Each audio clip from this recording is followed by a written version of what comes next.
Admiral Sarah Chen stood at the viewing port of Kepler Prime Station, watching the massive alien ships arrive. Each vessel was bigger than anything humanity had ever built. The HFY warships looked like floating cities made of black metal and red lights. The Synthesis Collective ships were perfect silver spheres that seemed to bend light around them. The Vorthak vessels were ancient and covered in strange markings that hurt to look at too long. Sarah touched the small silver pin on her uniform. It was shaped like an old Earth battleship, nothing like the sleek alien designs outside. Her 3 escort frigates looked tiny next to the alien fleet. She knew what the aliens thought of humanity's ships. They looked old and simple compared to the advanced technology floating around Kepler Prime. The main conference room was huge, with a circular table that could seat hundreds. 12 different alien species sat around it, each more advanced than humans. Sarah took her place at the small section marked for Earth.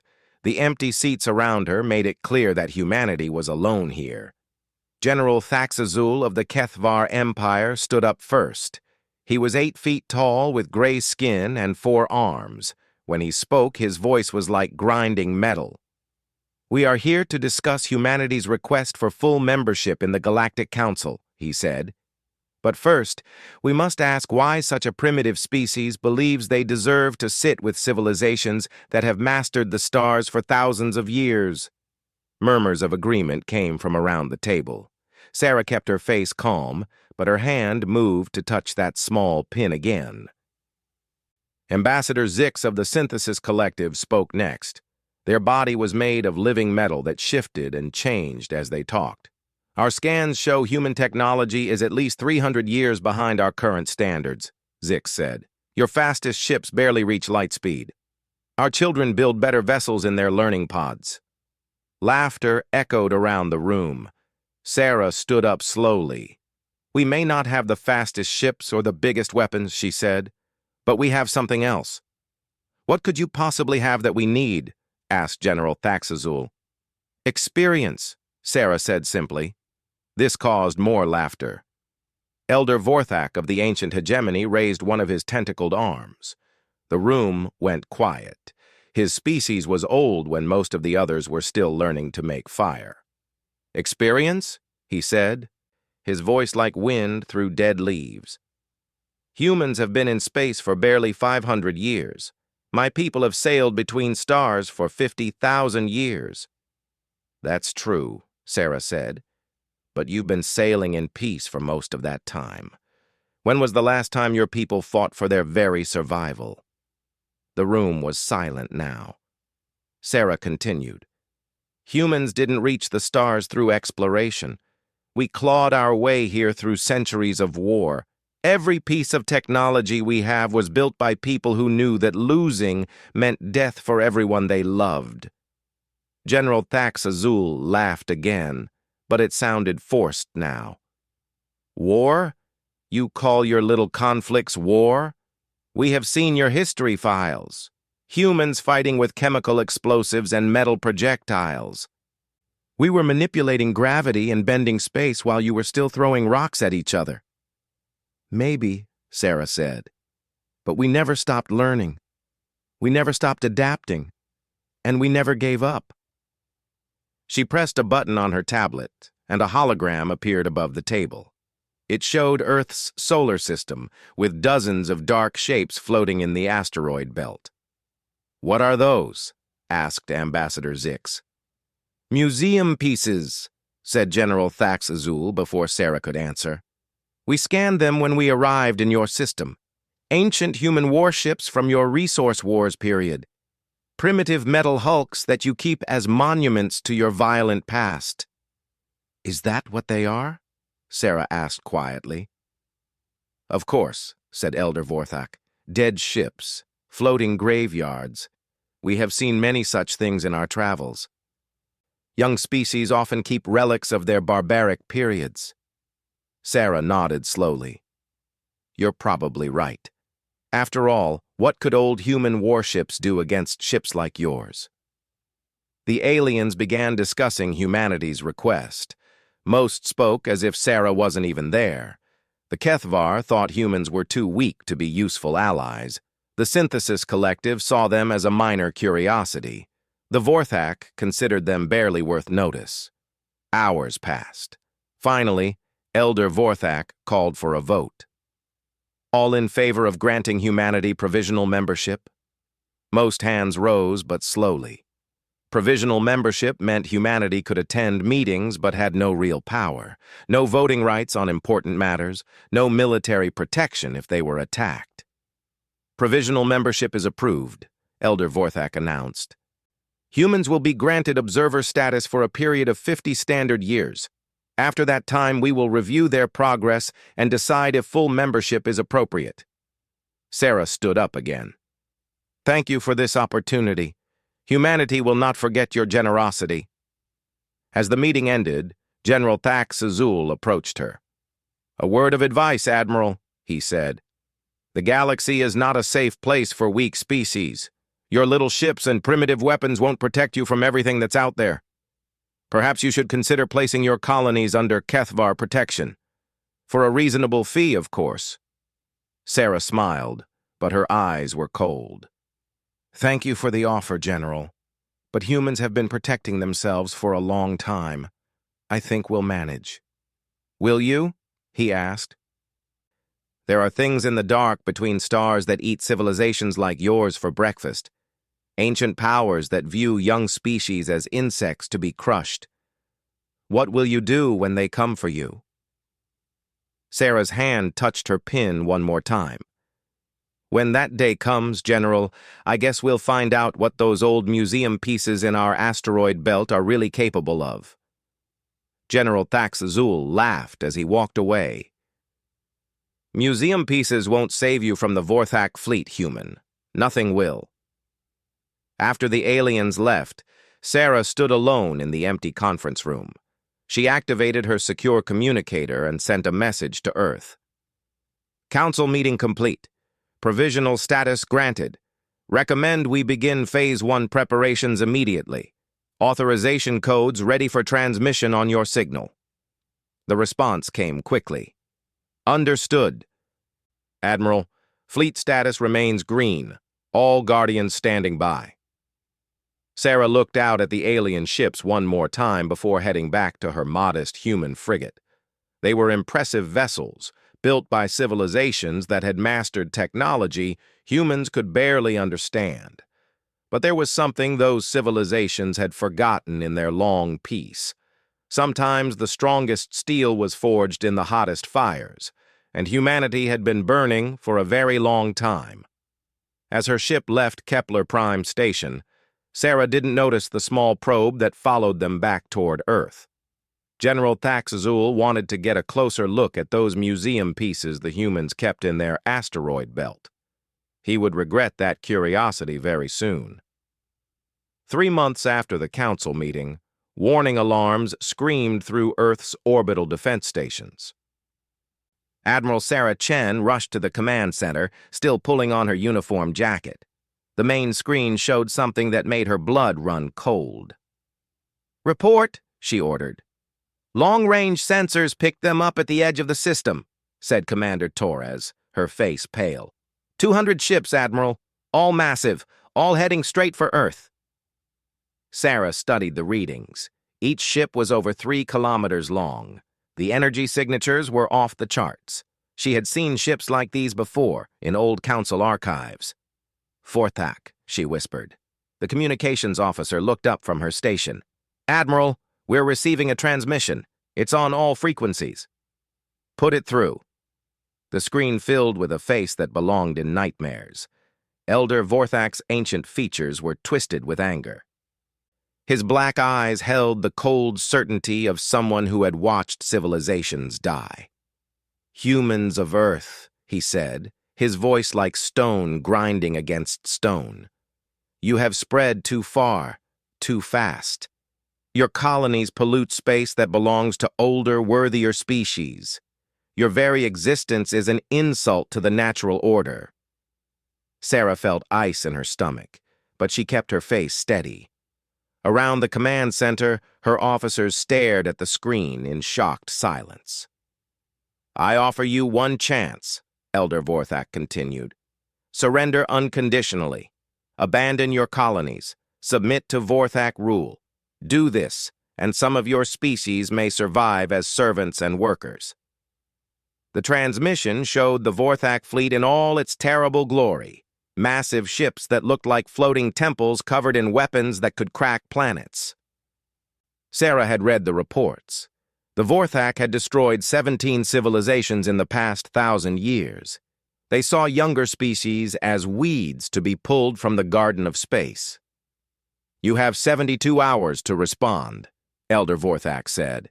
After that time, we will demonstrate why the Vorthak hegemony has ruled this galaxy for 50 millennia.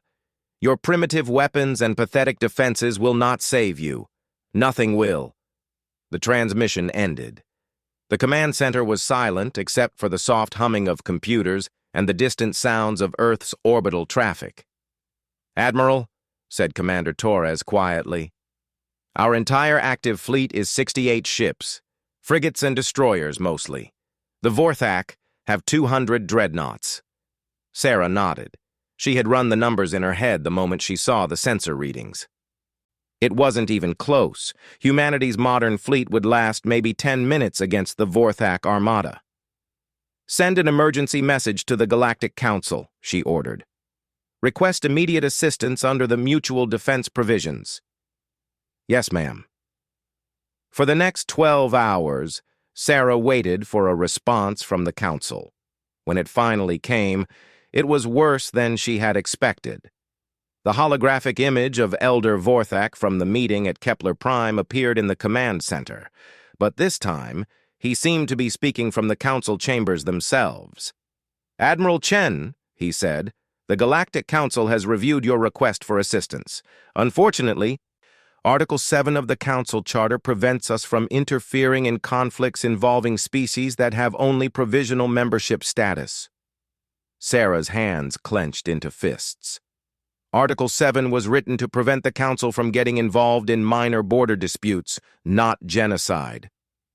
The Vorthak hegemony is a founding member of the Council, Elder Vorthak replied. Their territorial claims predate human space travel by thousands of years. This is a legal matter of boundary enforcement, not genocide. Legal? Sarah's voice was deadly quiet. You're going to let them wipe out my entire species for legal reasons? The Council cannot act without unanimous agreement from all full members.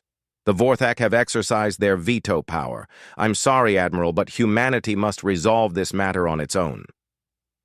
The transmission ended. Sarah stood in the silent command center, feeling the weight of 8 billion lives pressing down on her shoulders. Around her, officers waited for orders that could save their world or doom it. Admiral, said the communications officer, we're getting calls from every human colony. They want to know what's happening. The outer settlements are already detecting the Vorthak fleet on their long-range sensors. Sarah closed her eyes for a moment. When she opened them again, they held a determination that made several officers step back. Get me a secure channel to Mars Command, she said. Yes, ma'am. The screen showed Admiral Marcus Webb in the underground command bunker on Mars. His weathered face was grim, but his eyes held the same steel as Sarah's. Sarah, he said simply. Marcus, it's time, she said. The Vorthak are coming with 200 dreadnoughts. The Council won't help us. We're alone. Admiral Webb was quiet for a long moment, then he nodded. I'll send the authorization codes immediately. How long do we have? 59 hours. That should be enough time for the awakening protocols. Are you sure about this, Sarah? Once we start the process, there's no going back. The galaxy will see who we really are. Sarah looked around the command center at her officers. Young men and women who had joined Earth's fleet, thinking they would explore peaceful stars and make contact with friendly aliens. Now they faced extinction because humanity had grown too quickly for some ancient species to tolerate. The galaxy already decided who we are, she said. Too weak to matter, too primitive to respect. Maybe it's time they learned what humans are really capable of. Admiral Webb smiled, but it wasn't pleasant. I'll wake the Guardians. How many do you want active? All of them, Sarah said without hesitation. If we're going to do this, we do it right. Understood. Admiral Chen, for what it's worth, the old guard would be proud. You're making the hard choice, just like they did. After the transmission ended, Sarah activated her personal communicator. She sent a single coded message to a location in the asteroid belt where no human ship was supposed to be. Authorization Omega-7. Wake the fleet. Humanity needs her guardians. For a few seconds, nothing happened. Then, deep in the asteroid belt, something that had slept for centuries began to stir. Ancient systems powered up. Quantum processors that had been silent for 300 years started calculating again. And in the cold vacuum of space, 57 massive ships began to remember what they were built for. On Earth, Sarah watched the long-range sensors as the Vorthak fleet continued its approach. 200 ships that had never lost a battle, crewed by a species that saw humans as insects to be crushed. They were about to discover that some insects had very sharp stings. All stations, yellow alert, Sarah ordered. Begin evacuation of non-essential personnel from orbital platforms and send a message to every human colony. What should the message say, Admiral? Sarah's voice carried across the command center, steady and strong. Tell them that Earth remembers its children. Tell them that help is coming. And tell them that no matter what happens in the next 72 hours, humanity will not go quietly into the dark. In the asteroid belt, the first fusion reactor came online after 3 centuries of silence. The TDFS Indomitable opened her eyes and began to remember why she had been built. The Vorthak were coming to destroy humanity. They had no idea what was waiting for them. In the cold silence of the asteroid belt, something ancient stirred to life. The TDFS Indomitable had drifted here for 300 years, looking like nothing more than a dead hulk of metal and ceramic. Asteroids had struck her hull countless times, leaving scars on armor that was already marked by weapons the galaxy had forgotten. But now, deep in her core, quantum processors began to hum with power. Admiral Marcus Kane felt consciousness return like a tide washing over empty shores. For a moment, he wasn't sure where he was or when it was. The last thing he remembered was the final battle over Proxima Colony, watching Covenant ships burn his fleet while he held the line so civilian transports could escape. He remembered his ship taking critical damage, remembered giving the order to evacuate, remembered staying at his post as the bridge filled with fire and death. Then he remembered choosing to sleep instead of dying. "Computer, status report," he said, his voice echoing in the empty bridge. "Admiral Kane," the ship's AI responded, and Kane could hear the relief in the synthetic voice. "Awakening protocol is complete. All primary systems are online. Current date is August 15th, 2387. You have been in quantum stasis for 312 years. 300 years, Kane whispered. What happened to Earth? To humanity? Earth survives and prospers, Admiral? The colonies you saved at Proxima grew into a network of 73 worlds. Humanity has reached the stars and made contact with alien civilizations." Kane felt a weight lift from his chest. They had made it.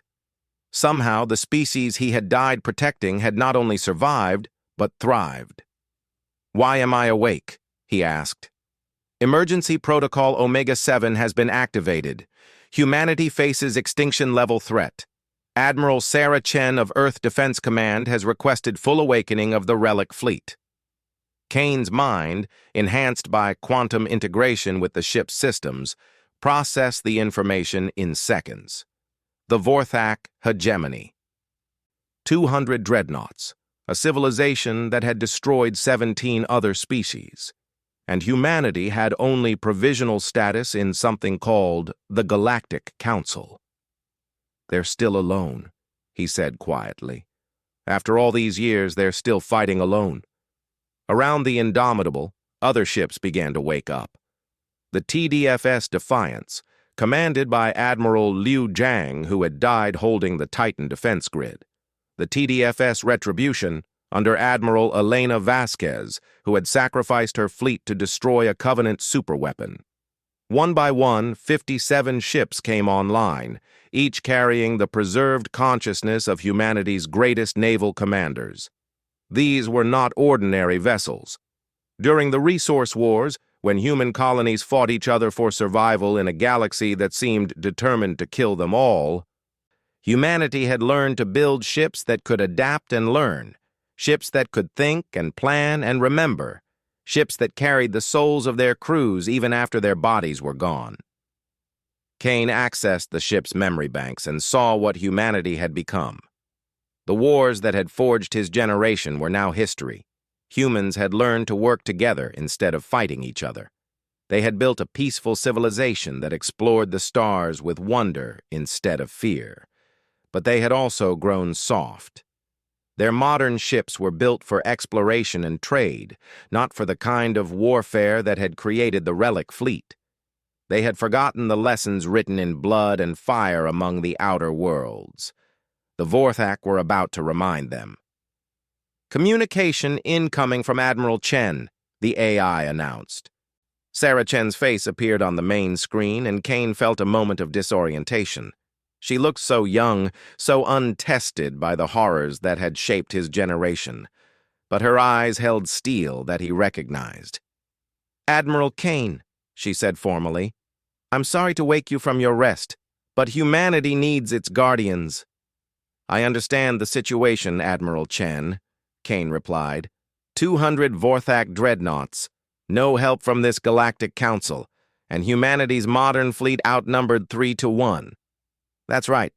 Our ships are fast and well-armed for patrol duties, but they're not built for this kind of fight. We need the Relic fleet." Kane looked around his bridge, seeing the empty stations where his crew had once worked.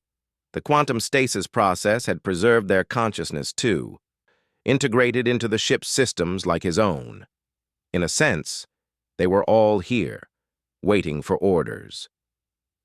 "Admiral Chen," he said slowly, "when my generation built these ships, we had one rule above all others. Never start a fight, but always finish one. The Vorthak are about to discover what that means." On his tactical display, Kane watched the other Relic ships complete their awakening protocols. Each vessel was different, designed for specific roles by commanders who had learned warfare in the School of Survival. The TDFS Vengeance specialized in close combat, her hull designed to ram through enemy formations, while her weapons carved them apart from inside. The TDFS Ghost could bend light and sensor readings, making her nearly invisible until she struck. The TDFS Ragnarok carried weapons that the modern galaxy had declared too dangerous to use. All of them carried crews who had died fighting impossible odds, preserved in quantum matrices that let them think and plan and remember everything they had learned about war. "Admiral," said the AI, "I'm detecting movement in the Vorthak fleet. They appear to be accelerating." Kane studied the tactical display. The enemy formation was perfect, a classic dreadnought wall that had crushed civilizations for thousands of years. But Kane had fought against worse odds with much less advanced ships. During the Titan siege, he had held off 50 Covenant warships with only 12 frigates and a lot of determination. "Signal the fleet," he ordered. "All ships, this is Admiral Kane aboard the Indomitable. You know why we're here. You remember what we swore to protect. Humanity survives and grows among the stars because of sacrifices we made 3 centuries ago. Now they need us again." Acknowledgments came from 56 other ships. Voices Kane remembered from the worst days of the Resource Wars. Commanders who had learned to turn desperate battles into victories through skill, cunning, and absolute refusal to give up. "The enemy believes we are museum pieces," Kane continued. "Relics of a primitive past. They think our technology is outdated, our tactics obsolete. They're about to learn that some things never go out of style." On Earth, Admiral Chen watched long-range sensors as the Relic fleet began to move. The ships looked ancient compared to modern vessels, their hulls scarred and patched from battles fought before faster-than-light travel was reliable. But their energy signatures showed power levels that didn't match any known human technology. "Admiral Kane," she transmitted, "the Vorthak will reach Earth in 43 hours. How long do you need to prepare?" Kane's response made her smile despite the situation. "Admiral Chen, we've been preparing for 300 years. The Relic fleet is ready to show the galaxy what happens when you threaten humanity's children." In the asteroid belt, 57 ships of the line began their journey toward Earth, ships that carried the souls of the dead and the determination of those who had refused to let their species die quietly in the dark. The Vorthak had destroyed 17 civilizations.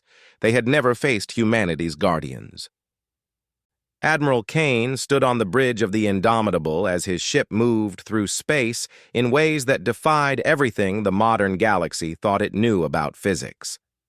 Around him, holographic displays showed the positions of his 56 companion vessels, each one a masterpiece of desperate engineering built by people who had learned to bend the rules of science when following them meant death. "Admiral," said his tactical officer, a consciousness that had once belonged to Commander Sarah Briggs. "The Vorthak fleet has maintained formation. They're still treating this as a standard planetary conquest." Kane nodded. The enemy was following textbook strategy, approaching Earth in a massive wall formation designed to overwhelm defenders with raw firepower. It was the same tactic they had used to crush 17 other civilizations. Against conventional fleets, it was unstoppable. But the Relic fleet was far from conventional. "Signal from Earth Defense Command," the communications officer reported. "Admiral Chen wants to know our approach vector." "Tell her we'll be there when we need to be," Kane replied, "and remind her about the communication blackout. Once we activate the Pandora protocols, all normal sensor readings will be useless." On Earth, Admiral Chen watched her displays with growing confusion. The Relic fleet had been moving toward the edge of the solar system for 6 hours, but their approach didn't make tactical sense. Instead of forming up to meet the Vorthak head-on, they seemed to be spreading out across impossible distances. "Ma'am," said Commander Torres, "the energy readings from the Relic ships are getting strange. Our sensors can't get a clear lock on their positions anymore." "Strange how?" "It's like they're bending space around themselves. The gravitational readings don't match their mass signatures, and some of them are showing up in 2 places at once." Chen frowned. Modern human ships used antimatter drives and quantum computers, but nothing in their technology could explain what her sensors were detecting. It was as if the Relic fleet was operating on principles that current science didn't recognize. "Get me Admiral Kane," she ordered. Kane's image appeared on her screen, but there was something off about the transmission. His face seemed to flicker occasionally, and the background behind him showed stars that weren't in the right positions. "Admiral Chen," he said, "I assume you're having trouble tracking our fleet. That's putting it mildly. What kind of technology are you using out there?" Kane smiled, but it wasn't entirely pleasant.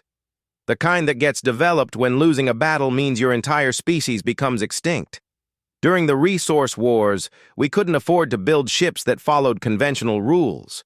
We needed vessels that could fight outnumbered and win." "But how?" "Adaptive technology," Kane explained. "Ships that learn from every engagement, weapons that evolve to counter whatever they're fighting, and drives that treat physics more as a guideline than a law." Chen stared at the tactical display, where 57 ships somehow occupied positions that should have been impossible. "Why didn't humanity keep developing this technology?" "Because it was too dangerous," Kane said quietly. "Every innovation cost lives. Every breakthrough required sacrifices that no peaceful civilization should have to make. When the wars ended, your ancestors decided that some knowledge was too terrible to use. But you kept it." "We kept it sleeping," waiting for the day when humanity's children would need their guardians again. Across the system, the Vorthak fleet continued its steady approach. Elder Vorthak studied the sensor readings from his flagship, a massive dreadnought called the Death of Worlds. His tactical staff had identified the human defensive positions, cataloged their weapons, and calculated the battle's outcome. It would be over in minutes. "My lord," said his weapons officer, "we're detecting some unusual energy signatures from the asteroid belt. It appears the humans have activated their museum ships." Elder Vorthak's ancient face twisted into something resembling amusement. Museum ships against the Vorthak hegemony? How fitting that humanity's last act will be so pathetically symbolic. Shall we adjust our formation to account for them? No. Let them come. I want to destroy their precious relics in front of Earth's defenders. Let humanity see that even their greatest achievements are worthless against Vorthak might. But as the Vorthak fleet continued its approach, strange readings began appearing on their sensors. The human museum ships weren't where they should be. Some appeared to be moving faster than light without engaging their FTL drives. Others seemed to exist in multiple locations simultaneously. "My lord," the sensor officer said, his voice troubled, "the human ships are exhibiting properties that our science cannot explain." "Impossible," Elder Vorthak snapped. "Humans are a primitive species. Their technology is centuries behind ours." "Yes, my lord, but the readings suggest otherwise. These ships appear to be using some form of spatial manipulation that we've never encountered." Elder Vorthak studied the tactical display. The human ships were definitely moving in impossible ways, but he had led the Vorthak fleet for 2,000 years. He had seen the desperate tricks of dying civilizations before. "Holographic projections," he decided. "The humans are trying to confuse our targeting systems with false images. When we engage, fire on all detected positions. Waste no time determining which readings are real." Meanwhile, Admiral Kane reviewed the final tactical preparations. Each ship in his fleet had been designed for a specific role in the kind of warfare that had nearly destroyed humanity 3 centuries ago. The TDFS Phantom could phase in and out of normal space-time, becoming intangible when attacked and solid when firing. The TDFS Berserker used quantum tunneling to fire weapons through enemy shields. The TDFS Medusa carried devices that could turn enemy weapons against their own ships. All of these technologies had been developed by humans who understood that conventional warfare meant extinction. They had learned to cheat physics, bend reality, and turn the impossible into merely improbable. "Admiral," his tactical officer reported, "the Vorthak fleet will reach optimal firing range in 20 minutes. Kane nodded. Around him, the consciousness of his long-dead crew made final preparations. They had been sleeping for 3 centuries, but they remembered every lesson learned in humanity's bloodiest wars. They remembered what it felt like to fight when surrender meant the death of everything they loved. "Signal the fleet," Kane ordered. "All ships, prepare for Pandora Protocol activation. Remember, we're not just fighting for Earth. We're fighting for every human colony, every child who dreams of the stars, every future generation that will call the galaxy home." Across the Relic fleet, ancient weapons systems came online for the first time in 3 centuries, devices that had been locked away because they were too dangerous for a peaceful galaxy. Weapons that had been built by people who understood that sometimes survival required becoming something terrible. On Earth, Admiral Chen watched her sensors lose all coherent readings as the Relic fleet activated technologies that her instruments couldn't comprehend. "Ma'am," Commander Torres said quietly, "I'm not sure those are human ships anymore." Chen nodded grimly. She was beginning to understand what Admiral Kane had meant about sacrifices. The Relic fleet wasn't just carrying ancient technology, it was carrying the preserved determination of people who had refused to let their species die quietly. The Vorthak had destroyed 17 civilizations with their overwhelming force and ancient tactics. They were about to discover what happened when unstoppable force met immovable determination. The battle lasted 18 minutes. It began when the Vorthak fleet opened fire at maximum range, their reality-warping weapons reaching across space to crush what they thought were primitive human vessels. Energy beams that could shatter moons struck the positions where the Relic fleet had been detected. The weapons hit nothing but empty space. "Impossible!" Elder Vorthak snarled from his flagship bridge. "Where are they?" His answer came from directly above his fleet. The TDFS Indomitable dropped out of folded space, appearing inside the Vorthak formation like a ghost materializing in a crowded room. Her weapons, dark for 3 centuries, blazed to life with the fury of humanity's forgotten wars. Admiral Kane's voice echoed across all frequencies as his ship opened fire. "This is Admiral Marcus Kane of the Terran Defense Fleet. You came here to destroy our children. You thought we were museum pieces. You were wrong." The Indomitable's quantum torpedoes phased through the shields of 3 Vorthak dreadnoughts before exploding inside their hulls. Ships that had conquered star systems died in seconds, torn apart by weapons that ignored their defenses completely. Around the Vorthak fleet, space itself began to betray them.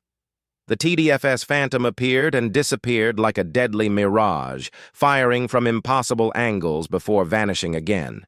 The TDFS Berserker tunneled her weapons through dimensions that Vorthak science didn't recognize, striking targets from directions that shouldn't exist. "All ships, scatter formation," Elder Vorthak commanded. "Find targets and destroy them." But the Vorthak couldn't find targets that obeyed the laws of physics they understood. The Relic fleet moved like a living thing, 57 ships acting as one organism guided by the preserved consciousness of humanity's greatest tactical minds. They had learned warfare in the school of desperation, where every mistake meant extinction. The TDFS Medusa activated her special systems, and suddenly Vorthak ships found their own weapons turning against them. Reality-warping cannons that had destroyed civilizations now carved through their sister ships as targeting systems became confused about who was friend and who was enemy. Elder Vorthak watched in horror as his perfect formation collapsed.